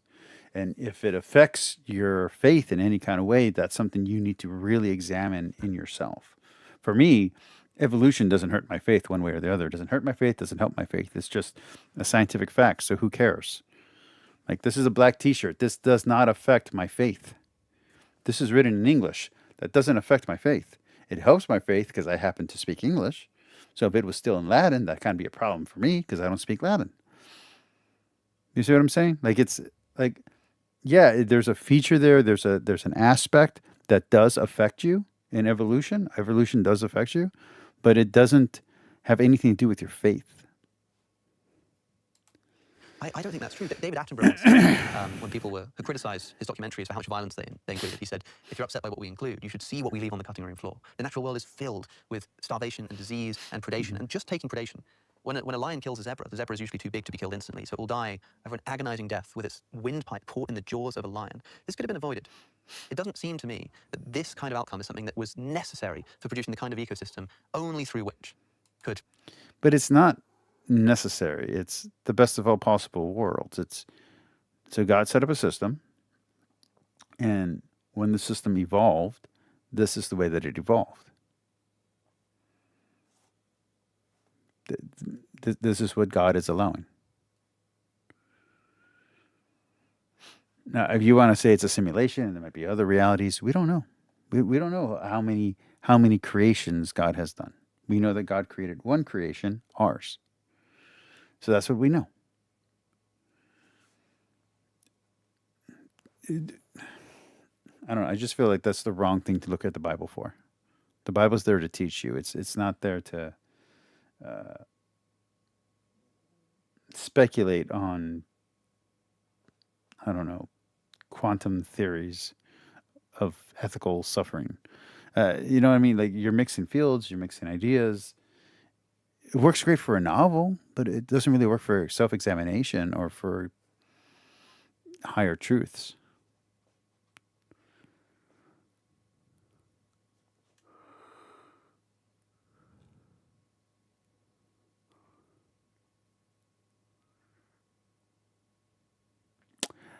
I'm not sure what you're asking because of your typos, Frybender. Can you ask the last part again? Not the first part. I understood that you're not asking about whether evolution is true.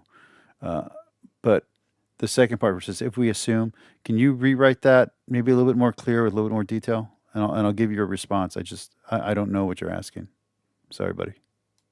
Conscious human agents have come into existence to have loved God. I'm not even sure why the material world would need to exist in the first place if we're supposed to be all... Do you think all those observations that you're making are moral observations, though? No, but that's a good question, because of course people will say to me, look, Alex, you don't believe in morality, or you don't have a grounding for morality, how can you make these moral criticisms? That's not what I'm doing. What I'm saying is, as Lincoln said of slavery, if this is not wrong, then nothing is wrong. I have no problem saying that, like, yeah, no, there's nothing wrong with predation and disease and starvation and all this kind of suffering. But that's an atheist paradigm. The atheist can say, well, there's nothing wrong with it, but we also expect it on our worldview. Right? The Christian says that this is a bad thing. We don't like that this is happening, but it is compatible with the existence of a good God. So I don't have to say that it's bad. I just have to say that I'm suspicious of the fact that if there were such a thing as objective goodness, that this would somehow be a part of that paradigm. This animal suffering is inexplicable to me. And again, if we say that, well, God had to create a balanced ecosystem that followed particular laws, it seems like an odd constraint that God simply had to use the process. of animals tearing each other to shreds for billions of years and starving and dying in confused agony. So the argument for animals not having a soul is that if their lives are brutal enough, you wouldn't want to live an eternal existence with that recognition of that suffering. So by ending your suffering, the suffering ends. You don't have a memory of that terrible event. You don't have a personality or soul that's influenced by those events. That's the argument against animals having a soul, that their lives are so brutal and so harsh that you wouldn't want them to exist forever. Now, that being said, if you even go back to other mythos, you have things like the hind being hunted by Hercules after his death. So in other cultures, even in other cultures, animals have souls that exist after they die. Even in some cultures, plants have souls that exist after they die. So just to be clear, we're slicing hairs here on the philosophical table for no reason, surgery table for no reason. If we assume God is all good, why did he choose evolution instead of a 6-day creation that would have eliminated so much unnecessary? Well, no, even if you do the 6-day creation, that still would necessitate suffering, because we have suffering now. No matter which story you choose, whether it's the Bhagavad Gita, whether it's all creation being created by a fart, which I hate that word, but that's what it is. Whether it's an egg or a great giant turtle, we have suffering now, so that's what we have to deal with. The idea is, how do we explain that? The Bible is not explaining how humans came into being. It's not explaining evolution. It's not explaining any of that. It's talking about God and his relationship to man and the relationship that man has to nature. And it's countering the narratives that existed in the cultures around Jerusalem or around the Israelites at the time of its writing. So it's a counter narrative. It's a polemic against the myths of the other cultures, saying, no, those are wrong. Those don't get it right. That is not the relationship of man to God. That is not who God is. That's the wrong identifier. You're worshiping the wrong God. You're worshiping a false God. Here's what we know. And here's what we understand. That's what Genesis is doing. And this actually gives me a chance to argue about something that I didn't like. And I'm gonna probably do a video on this because I want this to get like at least 1,000 views. On Jordan Peterson. Jordan Peterson, in his book We Who Wrestle with God, gets the creation story wrong. He has Eve, so he gets it right that Adam blames Eve, but he gets it wrong when he says that Eve blames Adam. Eve does not blame Adam for her mistakes. She blames nature. So nature is the enemy of Eve. Eve will crush the heel of the snake. The snake is representing nature, not a demon, not a devil, not the ancient enemy. That's all later Christian mythos and Christian understanding coming back to the end. And also a lot of stuff that comes out of the exile, a lot of Xanthurian influence. But what it's talking about at that point is that if you're going to use Jordan Peterson's analysis, I'm not saying you have to use Jordan Peterson's framing, but if you're going to use Jordan Peterson's framing, what it's talking about is the woman, her enemy is nature. She's blaming nature for her faults. Oh, the man's stronger than me. Oh, I'm weaker. Oh, I'm smaller. Oh, I have a period. Oh, I have to give birth. Oh, I'm in a position where I can't do certain things. Oh, nature itself is trying to kill me and trying to hold me back. That's the analysis if you're going to take Jordan Peterson's framing. But instead, he frames it as male versus female, which is not what's happening. The man is refusing to take responsibility, and then the woman refuses to take responsibility. And finally, the snake, which represents nature itself ends up being responsible, so nature is punished. But in return, nature will be the enemy of man. You will have to work the land. The nature gets its legs cut off. Nature will no longer be personified. Nature will no longer have a voice. That's why the snakes can't talk. Nature will no longer have a voice. You're no longer Nature would no longer be worshipped. Nature is now going to be subservient to man, but is going to be antagonistic to man as well.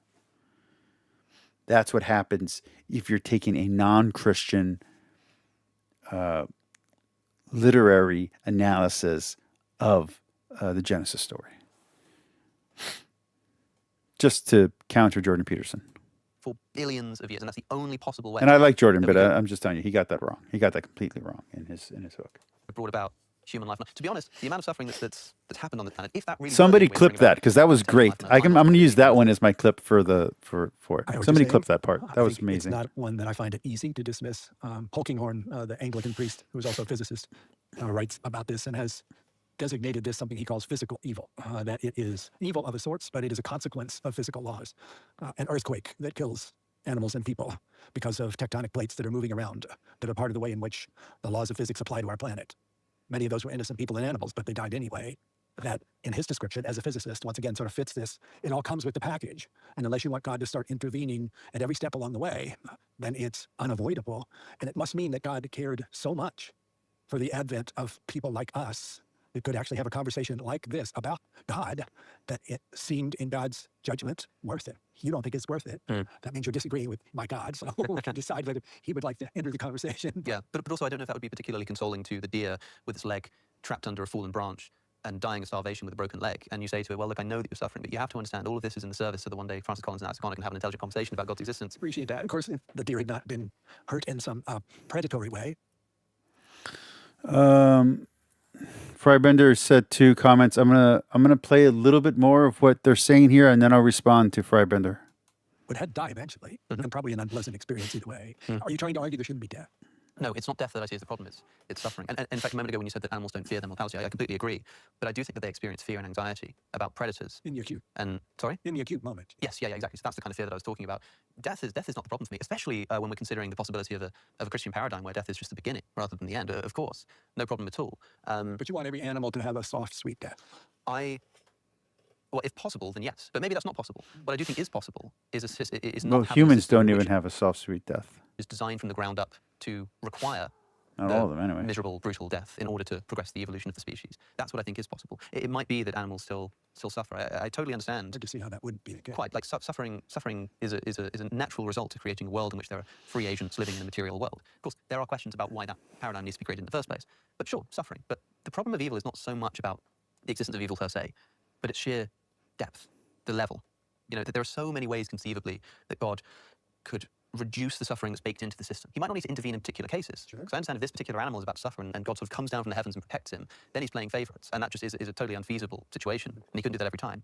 But when it's baked into the system, and it seems like that little tweak, well, let's make the animals herbivores. Or let's have the teeth of predators contain a kind of natural anesthetic, so that when they sort of eat the prey, you know, the prey are sort of, you know, like just so many conceivable ways. Those are also supernatural interventions because they would not happen by natural process. Well, unless it was in the same way that there are natural, they're all kind of natural things which have effects on our lives. Like, you know, there are plants that give us hallucinogenic experiences and stuff. Like, it doesn't seem crazy to me to think that they could have evolved saliva in a lion that has anesthetic properties. That doesn't seem like a supernatural intervention in that case. Yeah, because then it means that there would be some other pressure than advantage to the lion. It may not be at all to the advantage to the lion to have some sort of anesthetic in its jaws. That may actually be a disadvantage. So if you're once going to accept the fact that it's an ordered universe and life is going to evolve according to that, then it's going to evolve according to that, no matter whether it feels like I wouldn't have done it that way because of suffering. Do you feel the same? Okay, let's get to Frybenders.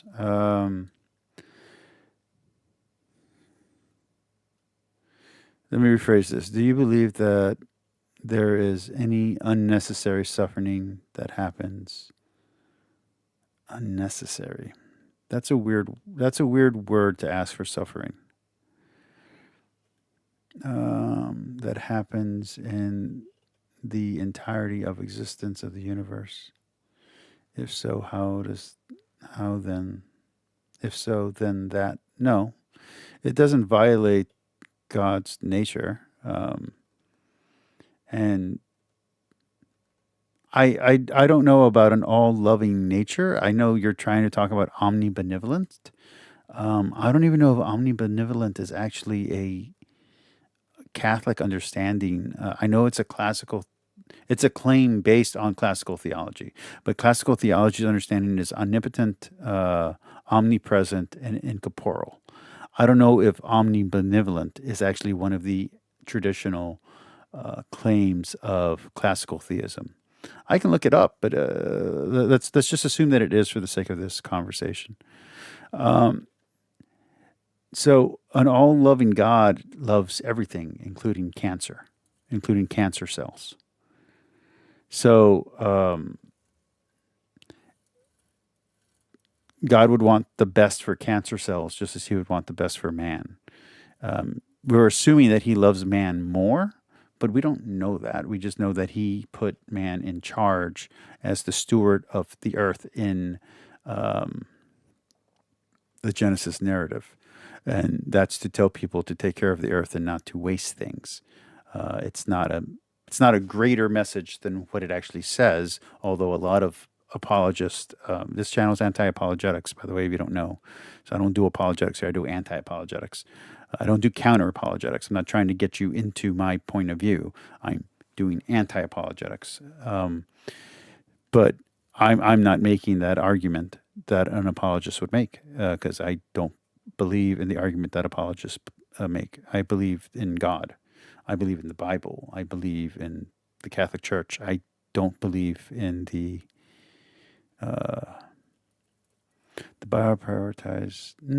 Well, let me finish what I'm commenting on before I get to your counter. So the Bible itself is not saying that. It's telling people to be a steward of mankind, and it's saying that God is good and that He gave mankind the ability to order and name all things. So mankind's job is to take care of the environment, to take care of the earth. It's theirs to do with as they wish, but it belongs to God. This is God's land, and we are his slaves. That is the framing of the relationship of man to God before the Israelis, Judaites, whatever you want to call them, before they exist. That's the framing. Now, mind you, this story is written after the exile. So the Israelites already existed, or the Hebrew people already existed when they're writing it. Otherwise, they couldn't have wrote it. But in the narrative, this is taking place before they exist, okay? So you have that to deal with. But again, Genesis is not a story about the scientific evolution of mankind. It's a story it's countering all the narratives surrounding the Hebrew people, and it's saying, no, the Canaanite story is wrong, the Mesopotamian story is wrong, the Egyptian story is wrong, the Hittite story is wrong. And by Mesopotamia, I'm meaning more like the general culture of the non-federalistic tribal community, Bedouins, if you will. And then, they're countering the Babylonian and Sumerian stories as well. Then the next comment you say is, I appreciate you taking the time, but I feel that you aren't, that the answers, while informative, aren't quite answering what I was asking. I believe that that was on my... No, I mean, you're being clear. I just don't agree with your assessment. Is God love, according to Psalms? Yeah. If God wants cancer to thrive, then will that be in heaven? If not, then does God truly want cancer to thrive? Yeah, I mean, again, if you take that So first off, there's like a lot of layers that I'd have to answer, and I don't want to spend an hour doing this, so I'm going to shorten it. Ad Astra, that's a good question. Give me a little bit more time to answer Fry. So everything exists because of God. So what God gives us is basically a part of his essence, is the way that the Orthodox Greeks understand it. It's not the way the Catholics understand it, but for this analogy to work, I have to go with the Orthodox Greek explanation. And so the reason why nothing can be created and nothing can be destroyed when it comes to matter is because that essence and energy distinction here, that essence and that energy is God. So it will all go back to God. And that which is impure, that which is not life, that which is not energy, that which is dispiation and lack will go to oblivion, which is a slightly different understanding of hell than the Western Latin understanding. You need to understand that to understand what I'm going to say next. So, the if all matter doesn't have a soul, if the only thing with a soul is mankind, then mankind as a body-soul composite. So the body and the soul are not separate in Christianity. That's actually a completely different dualistic idea that's outside of the realm of Christianity. I know some Protestants have promoted that, but that comes from Gnostic influence into Protestantism, which is a whole other issue that happens in the Enlightenment. Not really important here. And so basically, the body and the soul are one. So your body, whatever a glorified body is going to be in heaven with your soul. Heaven is not heaven, by the way. It's the new earth. So there's no going to heaven in the Bible. That's a complete misreading of the Bible. So what the Bible is actually talking about is new earth. We just happen to colloquially call that heaven. But yeah, so we're going to be composite beings. Now, if in that new heaven, now this is complete speculation. If in that new heaven, all essence and energies will be returned, and all evil, all lack will be sent to oblivion or hell or whatever you want to call it, then yes, cancer in its purest form, in the form of the essence of matter, will be there, but not cancer that can think. The only rational beings in heaven are humans. Humans, angels, God. That's it. That's it for rationality. Everything that's non-rational, while it might be there in the idea that no matter can be destroyed, that the energy will still be there, it just won't be in the same form as it is here. That's why Jesus says in the Bible that if you think you're going to be talking to your loved ones in heaven, you have the wrong idea of what heaven is. If you think you're going to be married in heaven, you have the wrong idea of what heaven is. That's not what heaven is. Heaven is not you continuing your life as you live it here. It will be a completely different existence. Okay. He says that the Bible prioritizes mankind over the rest. Well, it's mankind that wrote the Bible, so we're kind of looking at ourselves. We're navel-gazing. Does that mean that God loves us best? I think that God has favorites, and I think that includes mankind, and I think that includes Israel, and I think that includes Catholics.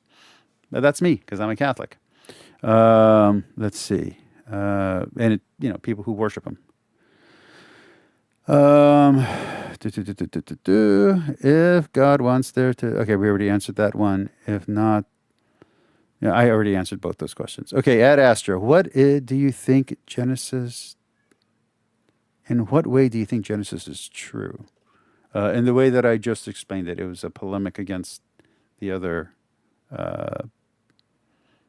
beliefs, and so it gets the idea to that God created everything, that man's rejection of God, or pride in self, hubris, is what led to the fall of man. Means what the fall of man is, I couldn't tell you. I personally like to believe it's some kind of psychological, genetic dispensation that has gone on through generations that only Jesus can alleviate. That's just me. But whatever fallen nature is, that comes out of the fall. But the first people, or the first rational people, are Adam and Eve, whatever Adam and Eve are, because Adam and Eve could not have been called Adam and Eve. They couldn't have Jewish names for the Jewish language existed. Stop. So, you're talking about a narrative that survived in some form or another through generations before it even got to the Jewish people for them to change the narrative of. So, who knows what or who Adam and Eve originally were? Who knows what paradise originally was in the Jewish mind? Come here, sweetie. Come here. And before people freak out, that's how you pick up cats. You pick them up from the scruff. You don't pick them up from the belly from the belly, from the chest hurts them, from the scruff, it makes them think of their mom and calms them down. And they'll actually go limp and they just kind of like relax. Okay. About the herbivore example. These are some crude examples, but like the herbivore example. I hadn't really thought about it. It's hard for me to think how God could sort of step in and make sure that the evolution of those genomes avoided a pathway that led to a carnivore. That does seem like another one of those supernatural interventions. That, for what I can see, is a very strong reason God decided not to interfere with. We can come to miracles later on about things that God chose to do to lift those rules in very special circumstances, those great ganglions of history, as Lewis calls them, had a message to send. Yeah, I mean, a lot of these questions that you're asking, then, you know, you can look at philosophy, and then people obviously look to more religions to try to answer some of these questions. And so even when I think about, you know, the word suffering that keeps coming up over and over and over again, you know, the next thing we're going to talk about was the resurrection of Jesus, because the Christian story, at least, would propose, you know, that there is a reason, even though we don't. BS, just like Blessed Be yesterday, your comment did not show up in the chat. It's only in the widget. Fully know the reason why these things are being allowed, but that God. And last Frybender, one of your comments also got yeeted. It's not in the chat, but I can see it in the widget. Subjected himself to that same suffering, and that was seen with Jesus on the cross. And so let's talk about the resurrection a little bit and how that intersects with. So why do you find the resurrection to be compelling as something that actually happened in human history? Like, what led you to that conclusion? Well, there's a lot of records that one can look at, and those who are inclined to pick at each one of them can probably do so. But certainly the records of the New Testament of Jesus' life and the teachings that he put forward in that very short period of time where we have that information seem, for the most part, pretty reliable on the basis of multiple individuals writing down very similar findings. And the fact that he was, in fact, crucified seems to fit quite well with practices that were going on at the time. I think it's pretty hard to say Jesus was a myth. That's what I thought when I was growing up. But I think the evidence for Jesus' literal historical existence That seems to be accepted. seems pretty much as convincing as, you know, the saying of Julius Caesar. And the fact that he was put to death on a cross also seems entirely supportable by the data that we have from various sources. And before we get to the resurrection part, the fact that he did die on the cross, an unimaginably painful and difficult way to have one's life ended, is something that of the Christian faith I find particularly helpful when I'm struggling with suffering for people I love, or even sometimes for myself. I don't have to explain to God what suffering is like and why it's really horrible, because God isn't an observer. God's a participant in that. That's somehow reassuring, and that's not true of all faiths, but it's true of my faith. And then the resurrection, that 3 days later, the tomb was empty, the stone had rolled away, and that multiple witnesses saw what appeared to be the risen Christ in various settings before the ascension. Let me answer another question here. In what way, oh wait, let's go back. Okay. In what way do you believe that the books of the canon are inspired? Well, I believe that the Holy Spirit guided the writers and redactors in their view. If the Catholic Church was to add books, would you accept? Well, I'm a Catholic, so I have to submit to the Catholic Church, but the Catholic Church can only add books that have already been written. They can't add new books. So there are other books in the canon. For those that don't know anything about canonicity, it's the Protestant canon has nothing to do with the actual canon. There are other books in the Bible than what the Protestants accept. There's a primary canon, secondary canon, tertiary canon. I always get that word wrong. Finally said it right. And then there's what would you call extra biblical canon, or extra biblical books that are inspired. These are usually church father writings. The church fathers themselves called these books inspired. The church fathers are also the people who decided which books go in the Bible. So not in the sense that they created the canon, but as in they created the canon list and they told other churches and other bishops. Everyone was Catholic at one point in history. So for those that don't know that, basically under the universal church, which we now call the Catholic Church, but universal church here is talking about the patriarchate. There's 5 patriarchates. There's only 4 at one point. It's a complicated history. Go read the Council of Nicaea to understand it better. But the people who are called the anti-Nicene fathers, that means the pre-Nicene, it doesn't mean it doesn't mean like against, it means like before. They all kind of figured out with each other which books were the inspired books, and they did it mostly by saying, hey, I'm reading this book here. But I also have a copy of this guy's book from over here, and I think this is a good, like it fits in well. And then they'll say, well, and this guy's church over here is using this book and this book and this book, and those books work great. And no one's using that other book, so let's not use that one at all, that kind of stuff. But included in the books, you can actually go listen to Swan Sosa's recent video and go. Believe it or not, I'm going to recommend a Cameron Bertuzzi video. Go watch Cameron Bertuzzi's video about which books should or shouldn't be in the canon. And you'll see that a lot of the books that we think of. So, for those that don't know, when the scholars are saying, hey, there's a history of this book not being accepted, might not be legitimate, they're not making that up. They're not figuring that out today. The church fathers were having these discussions. So you go back and you see them saying, hey, maybe Hebrews shouldn't be in here. Maybe 2 Peter shouldn't be in here. Maybe Revelation shouldn't be in here. And the books that they wanted instead were like the Shepherd of Hermas, some of the letters of Clement, some of the other letters of another pope.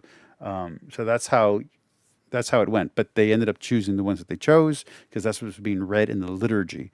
Liturgy is older than the Bible. A lot of Protestants don't know that. And older than that is kind of like an oral tradition and prayer and hymn. And then before that, you have the Old Testament, which was also a bunch of manuscripts that weren't all put together in one thing. All the canonization stuff happens way later.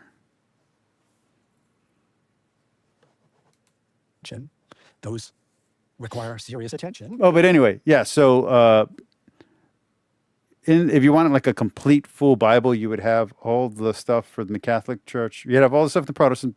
Well, let's go back. You'd have all the stuff from the Hebrew, Orthodox Hebrew Bible. Then you would have other stuff from the Protestant Bible. Then you would have all the stuff from the Catholic Bible. Then you'd have all the stuff from the Orthodox Bible. And that would be primary canon, secondary canon, tertiary canon.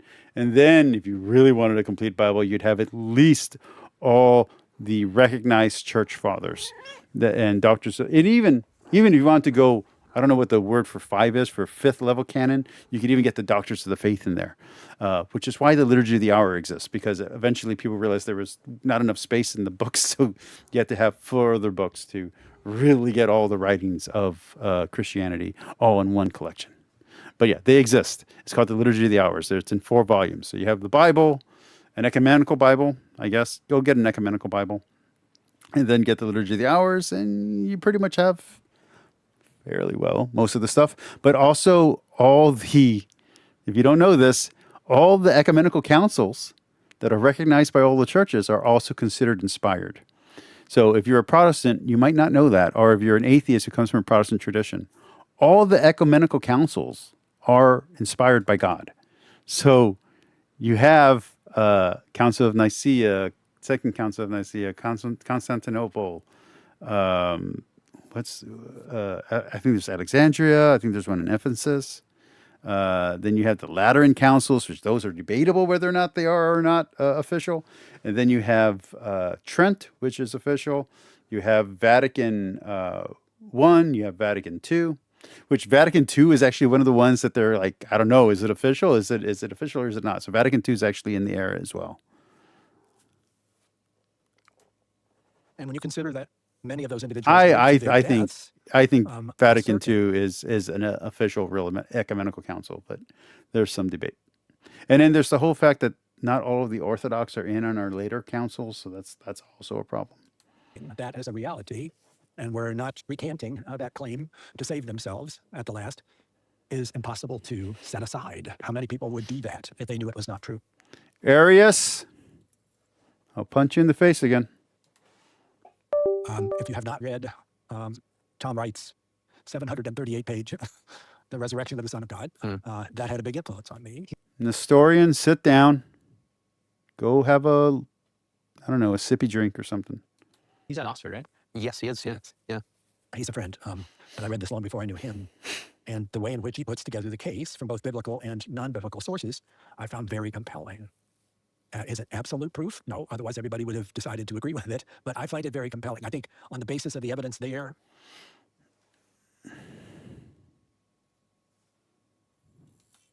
trying to decide what's the most likely outcome, apply Occam's razor to this situation. The most likely explanation is that he really was. The Church Father writings are, I don't know how to say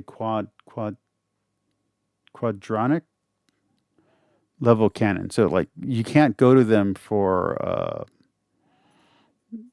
biblical truth. Let's put it that way.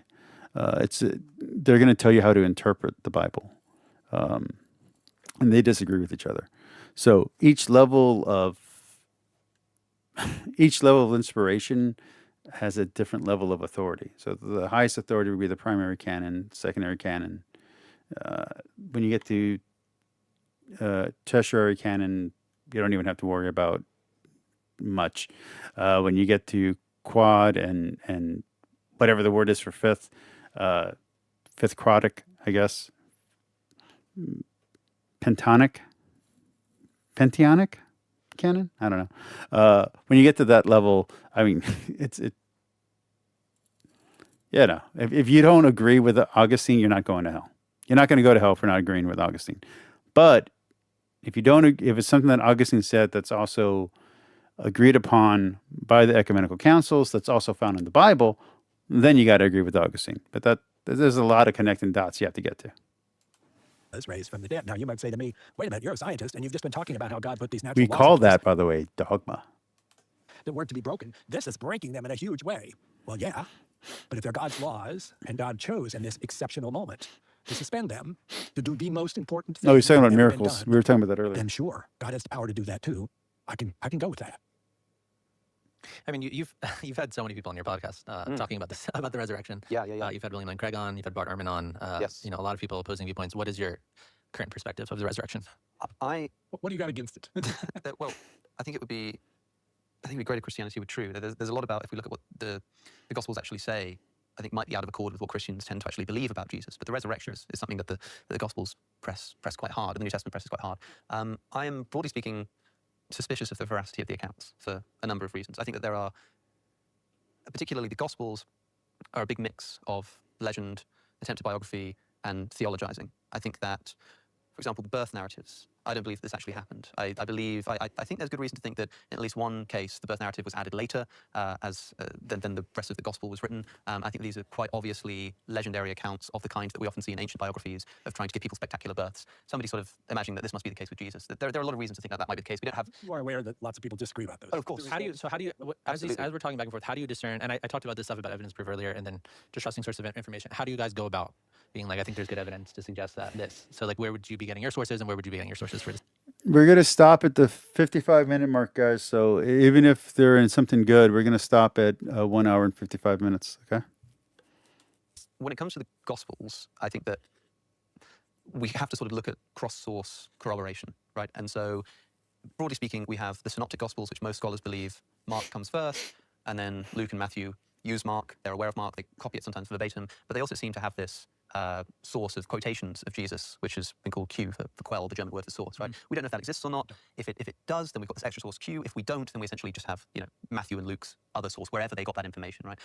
There's also stuff that's only in Matthew. So broadly speaking, scholars will refer to that, wherever that came from, as just M, and the stuff that's only in Luke as L. And then you have John's Gospel, which seems to not know the Synoptic Gospels, and it's like totally different, right? And so we have different sources that we can pull out from these stories. Is kind of what you would expect. Exactly, right? And so we've got Matthew, Mark, Luke, John, we've got Q, we've got M, we've got L, got all of these different sort of sources. And what I think is that when a story occurs independently across numerous of these sources, there's good reason to think that it happened. And when it only occurs in one, we can't say it didn't, but we have less good reason to think that it did. So for example, the story of doubting Thomas only appears in John's Gospel. That makes me sort of like less confident that it happened as a historical fact than I would be of stories that appeared in all of the Gospels, for example. So like the crucifixion, for example, happened. We have all kinds of evidence that happened from all kinds of different sources, right? Maybe the story of doubting Thomas happened, maybe, but I can't say that with the same So you believe that Jesus was crucified? Yes, yeah. And I think that I can't think of a scholar who would not think that's the case, except someone like Richard Carrier or someone who's a Jesus mythicist altogether. He wasn't really killed on the cross. Oh, and of course, Muslims. Of course, yeah. That's another large group of people who probably don't think that. But Alex, you're coming at this with priors that we should probably talk about. Mm-hmm. You approach the Gospels. You're approaching as a skeptic. Mm-hmm. And so when you find evidence of something that doesn't quite measure up with the cleanest possible explanation, you intend to ascribe value to that as something, aha, there you see. There's a reason for me to be skeptical about doubting Thomas, because it only appears once. Whereas I come at that and think there are 4 different perspectives, one of them very different, and it has this particular story. That's a really interesting story. I don't know why I should feel doubtful that it's true on that basis, because my prior is, there's a lot here that really rings true for me. So, It's not that you should think that it probably didn't happen or something. What I'm saying is we have less confidence in the historicity of the story of Doubting Thomas than we do in the crucifixion. I think you'd probably agree with that too, right? Like if you had to say which are you more certain happened, right? Exactly. So that's what I'm saying is as a starting point to see how we can. but your introduction to the Gospels was all about the skeptic part, and mine is more about, wow, there's such truth and beauty here. So Yeah. our priors are different. Of course, for me, I'm looking at these as ancient texts and trying to uncover what they mean. What were the authors trying to do? What did they achieve in doing? And what is the genre of this text? Like, what are we attempting to do here? For example, I think that John's Gospel is much more theological. It seems like the author of John's Gospel was trying to be more theological. Yeah, that comes across. And so, well, that might be if we were talking about Doubting Thomas, for example. Doubting Thomas is a very moralized message. Blessed are those who believe without seeing. It's about empiricism. It's about what. And so it seems that if you've got an author who's trying to do theology more, that sort of fits in with that picture, right? So when I'm trying to understand these texts, I'm looking at what am I dealing with here, right? And the reason that I bring up those different sources is to say that if something occurs in all of them, then I think we've got very good reason to think that it's true. One thing that Bart Ehrman presses quite hard, and I think he's probably right about this, is Jesus as the apocalyptic prophet. It seems that Jesus believed that the world was about to end. And we have a few reasons to think that those quotes where he's talking about the world as about to end are probably accurate. And that they wouldn't be made up by future followers of Jesus. One interesting. I have no idea how. I don't like Miskiff, but I don't know how Miskiff or Asmongold. I like Asmongold. I do like Asmongold, but I don't understand how they can sit here for hours, an hour and 45 minutes, and I'm sweaty. I'm uncomfortable. My legs are aching. I want to get up and walk around. I don't get it. I don't get how they do it. Interesting example of this, by the way, is when Jesus says that to his 12 disciples, he says that after this all happens, the 12 of you will be sat on the 12 thrones, which is a weird thing to say, given that Judas was among the 12 he was talking to, implying that Judas is going to be on one of these 12 thrones. That doesn't seem like something a future Christian would have made up when they knew that Jesus betrayed him, and so it's likely that this is something Jesus actually said, right? Because it wouldn't have been made up, right? And we've got this apocalyptic Jesus. So there are things that I think we can be more confident about, and things I think we can be less confident about. Where does Jesus claim in his own words to be God? In John's Gospel, before Abraham was, I am, right? In invoking the godly name, that only appears in John's Gospel, the theological Gospel. It doesn't appear in any of the other Gospels. Now, does that mean that we can think it didn't happen? Well, maybe not. It would be an argument from silence to say that the other sources don't mention it. But it does seem strange that if Jesus did actually just explicitly say at one point that he's God, that the other gospel writers just sort of didn't think that it was relevant to include in their stories. But what do you think? And so because it only appears in one source, in other words, I think that's another reason to think that it's less likely to happen. So you believe Jesus was a real person, he was crucified. What is your interpretation of the events afterwards? What do you believe? So the reason why I'm bringing all of this up is to say, what can we know actually happened? Well, it seems that Jesus was crucified. And then what do our sources say about the resurrection? Well, Mark's gospel, the earliest manuscripts don't have the end of Mark's gospel. There's a longer ending of Mark, which isn't in the earliest manuscript. So the earliest account that we have of Jesus, or rather a sort of biographical account, because Paul's letters are earlier than that, but a biographical account, the earliest biographical account we have is Mark. And the earliest versions of Mark don't contain any post-resurrection appearances at all. The story ends with the woman coming to the tomb, and the tomb is empty, but that's where it ends. And as the sources get later, so we get Matthew and Luke and John, the witnesses increase and the stories become more fanciful and theological. So then in Matthew, you get the appearance to the disciples. In Luke, you get the road to Emmaus, which is further. In John, it's only in John that you get the stories like Doubting Thomas, where he's... So the later the source is, it seems like the more witnesses we have, and the more fanciful and theological the story gets. And so, again, hypotheses. Did this really happen? And it just so happens that the later the source, the more detailed they become. Or is it the case that this was a mythological development that happened after Jesus died, and that's why the later the source is written, the more mythological and more convoluted these appearances become? It seems to me better explained by that mythological development, especially considering that even the earliest gospel was already written decades after the death of Christ. And the fact that all the disciples went to their deaths except for John, proclaiming this, and were martyred as a result. How do we know that? By the descriptions we have. So I'm genuinely asking, by the way, because I'm not sure about this. Again, I'm also not a historian. I'm just an atheist YouTuber, right? And by the way, that's one of the things I love about these conversations, and why I've so liked doing the podcast and having people like William Lane Craig and Bart Ehrman on, because unlike previously where I'd make a video essay, did Jesus rise from the dead, or I do a debate, you kind of have to have the argument and the point where I can sit down with these guys and be like, but hold on, Bart, how do you explain what happened then, Or like with Tom Wright, that would be fun. I would love to have that one. Have Dr. Wright on the show. So the disciples going to their death. I think the Gospels record the death of two of the disciples, if I'm not mistaken. You've got Judas' suicide and one more, I think. But in other words, I actually don't know how historically accepted it is that the disciples went to the death for their beliefs. And it may very well be. But a lot of this goes back to tradition, church tradition, stuff like that. And then even cross-referencing. So William Lane Craig, what he goes back to is Paul's statement, I think in 1 Corinthians, about the creed that was established, which he says is within, 5 years of Jesus' death or something like that. And then Paul's established all the main facts of the resurrection. And that he points to, at least, as something that... Are you talking about Alex? of You think someone Alex actually O'Connor is really making separated stuff up? Yeah, so Paul's this is it gets really interesting, Yeah, right? Because like there's so much to unpack here. Because people will say, okay, Alex, you've said that as the stories go on, the stories become more fanciful and the resurrection becomes. Yes, I mean, Alex O'Connor, I want you to know that your fellow anti-theist, although you're no longer an anti-theist, but you used to be, B.S. Lewis just says that you're making things up. B.S. Lewis is saying that you're making things up, that you're full of it. I mean, I don't know. I'd be kind of hurt. If I were you, I think you should do a whole debunking of B.S. Lewis's entire catalog on his channel. More of a cemented thing. But what about Paul? Because Paul is earlier than the Gospels, and Paul writes about like 500 people, witnessing Jesus, and Paul seems to believe in the resurrection. Yes, but Paul is not. And he's against silly gooses. He's anti-silly goose. The monster. You're an ex-vegan. You like silly gooses. He doesn't like geese at all. An eyewitness to the resurrection. No. Right? I don't think the Gospels were written by eyewitnesses either, but like a lot of Christians believe that they were. Ultra-literalism. And so Well, technically, it says in Damascus he was. Yeah, an so eyewitness he witnesses the risen Christ in a very particular kind of way. He's not witnessing a bodily resurrection of Christ, which is the kind of thing we're trying to establish right now. Yeah. And so, like, I can totally imagine that Paul believed in a resurrected Jesus and that he really did see a 5 big more light minutes, flash of guys. light on the road to Damascus, and that convinced him of Jesus' existence. He did not meet a physically resurrected human being that he'd spent years traveling with and was able to sort of look at and interact with and thrust the hand into the wound to make. Real quick, for those that are watching, Thomas, I'm looking at you especially because I know you watch most of my stuff. Yesterday's vid, I was going to nuke it, but it got a fair amount of views. Not great, but not bad. Should I nuke it or should I leave it up? Yesterday's vid, which was just a random video of me just waiting for someone to arrive, and they never showed up. They showed up in my Discord today, though. That's interesting. But yeah, they didn't show up yesterday. Should I keep it or should I leave it? Because it actually got a fair amount of views. Make sure it was him. And so it seems much more plausible to me that Paul could have been mistaken than that, like, a disciple who thought he saw a physically Put a 1 if you think I should delete it. Put a 2 if you think I should keep it. resurrected Jesus, who he'd spent years with, could be mistaken. Paul is the earlier source, sure, but he's also the less reliable source because he wasn't an eyewitness for that reason.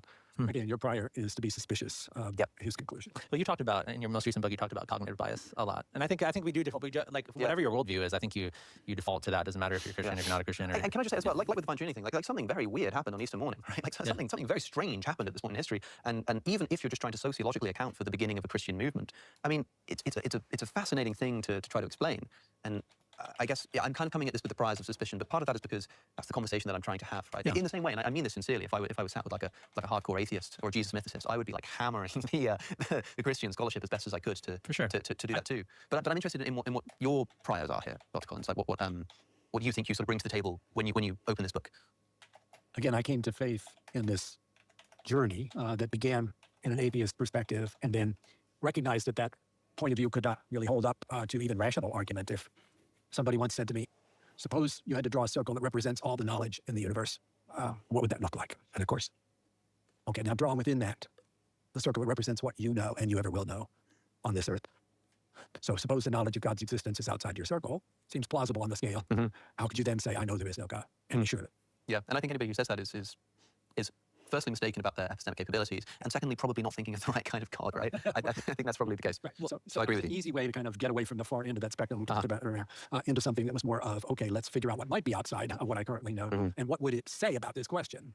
And again, we traveled, as we talked about earlier, through the structure of the universe as an indicator of, for me, a pretty impressive mind that is behind the way in which the whole thing has been put together, and then on to the direction of, does God care about me? And on to the direction of good and evil. We talked about that earlier, and I wanted to come back to it. Because you are arguing that, if I understood you, that you can't really say that the Judeo-Christian tradition claims to have an insight about good and evil because you can see things. Dr. Francis Collins. I'd never heard of him before until Alex platformed him. I don't know who he that we is. would now say are evil that were considered. But Alex was excited to talk to him. So. Women, slaves, the Canaanites, and so on. I think there's a really important distinction here. If you look down through all cultures, people of faith or not, I will be challenged to find any culture that didn't agree there was such a thing as good and a thing that was evil. But they might disagree profoundly about what fits in each list. And things that we would now say are evil might have been considered not just okay, but actually laudable in other faiths, other cultures. But they would still argue, yes, there's a good and there's an evil, and we're supposed to do the good thing. And why is that? And that's, again, where I found it difficult to explain that away on a purely evolutionary sociobiology kind of direction. And that forced me into this recognition that there is a source there that I can't explain scientifically. And if I was looking for a source outside of science, it seems like it's a holy source that cares about good and wants me to follow that rule, even though I'm pretty lousy at it. And that adds a whole other dimension to this mathematical physicist God, who now is a God of love and of goodness, who's calling me to do the same. So I approach the New Testament in that same perspective. And I'd be quite honest, I have not delved into a lot of the debates amongst New Testament theologians about M and Q and what got added here, what got subtracted there. I just have not felt the need for that, because what I read through there is actually ringing true to me as something that represents. You mean this guy? I think I need to know in You mean this guy? terms about God and about Jesus. I do find it compelling as far as not just the life and the crucifixion, but the resurrection. But I know I can't prove that. But sometimes I get tired. You mean this guy? Of all the arguments of the Jesus group and the theologians on one side or the other sort of seem to be missing the point. What is it we're really trying to take away from this? Yeah. Did Jesus really walk amongst us? Did he really speak the words in Matthew 5, 6, and 7, the Sermon on the Mount, which is just so radical, so incredibly outside of what you would have expected for the Son of God to be saying, calling us to love not just our neighbors, but our enemies. It must have been radical at the time. It must have set people completely on their ears to hear that. And we're still supposed to hear it. And that calls to me. I can't unread that. And I can't take away from what I see. And again, maybe I'm too much influenced by those 738 pages that on writes Resurrection of the Son of God to build, as he builds there, a really compelling case. Not an absolute proof, but a compelling case for the most likely conclusion that the resurrection really happened. And if so, that's the most important event that ever happened in history. And I don't want to waste my time unnecessarily in debating points about this bit of scripture or that. It conveys a certain kind of compelling truth. Okay, we're good. We're done. Okay. Big screen, then outro. Okay.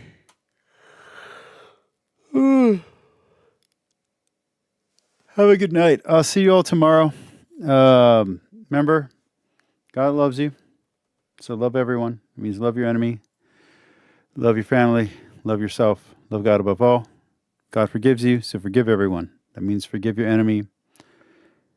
Forgive your family. Forgive yourself. Have yourself a great night. Peace. Here comes the music.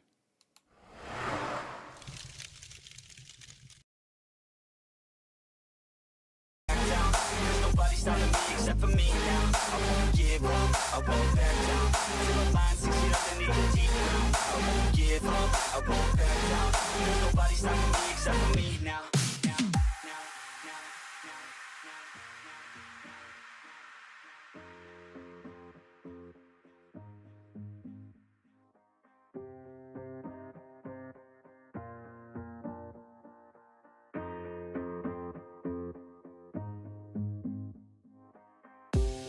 Let's be honest, life's a competition. So if I'm going to play, then I'm gonna play to win it.